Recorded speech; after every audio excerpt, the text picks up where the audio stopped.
When we're handling our own money, di ba? Hindi natin maiiwasan na hindi kasama yung emotion. Kasi pera natin Yung yan, may gigil, no? Oo. So when it comes to fund managers naman, kasi purely research talaga yan, analytics.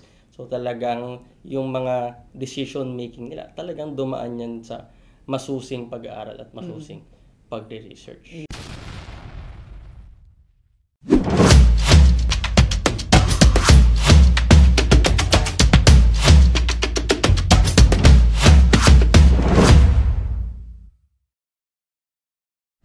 Okay, Gilivers, pag-usapan natin ngayon, sa lahat ng mga OFW, bakit ba ang mutual fund ay isa sa pinaka-best investment na pwede mo simulan? Let's go!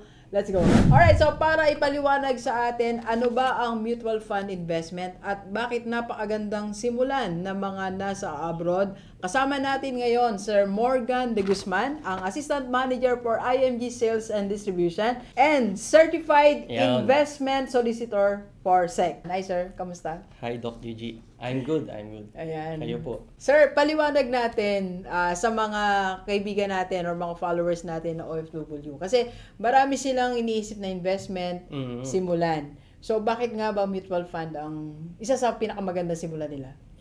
Okay. So, unang-una, ideally, ang mutual funds talaga ay good for beginner investors. So, beginner investors para sa mga nagsisimula pa lang. Lalong-lalo na sa mga kababayan natin na OFW na talagang nasa ibang bansa. Busy, alam naman natin, we all have our own activities in our life. We all have our own errands. So talagang minsan yung mga bagay na ganito, hindi na natin naasikaso. So one of the best things with mutual funds is its convenience.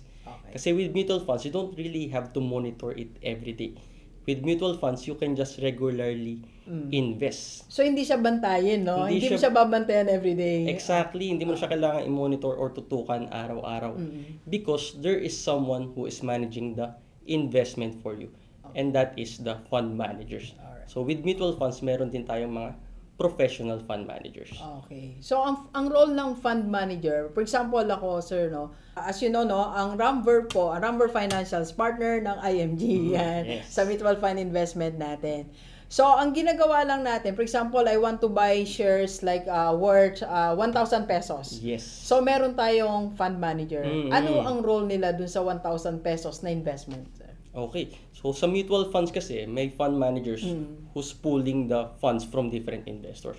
So, sila yung mahawak ng pondo o ng funds and they're the ones to decide where to invest, when to invest, how to invest. So, lahat ng mga technical works, fundamental works, everything, sila yung magde-decide kung kailan i-invest o saan at kung papaano.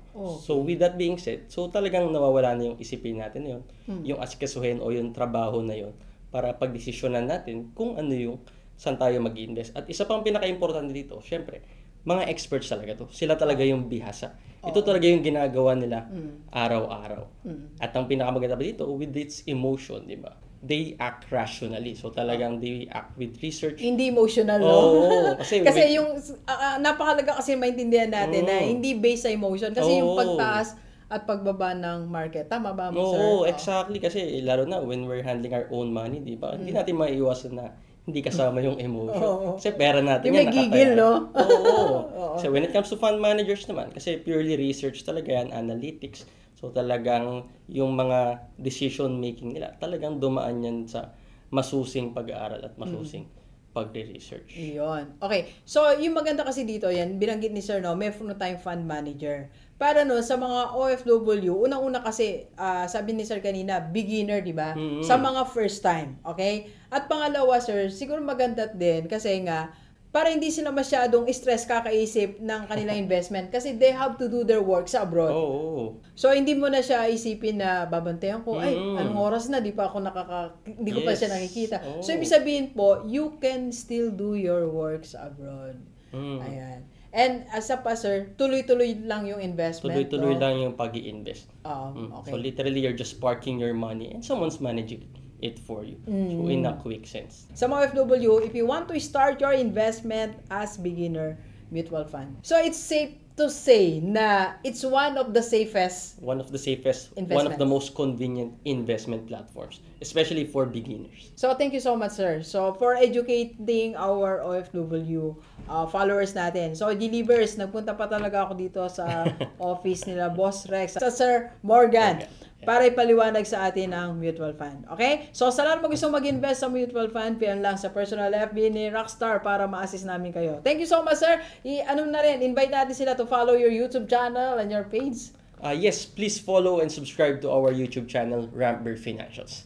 Ayun. Thank you so much, Delivers. And please share this video sa lahat maibigan natin kahit OFW o dito sa Pilipinas para sama-sama tayong mabago tumunlad ng ating buhay. Thank you very much, Delivers. Enjoy the rest of the day and let's go!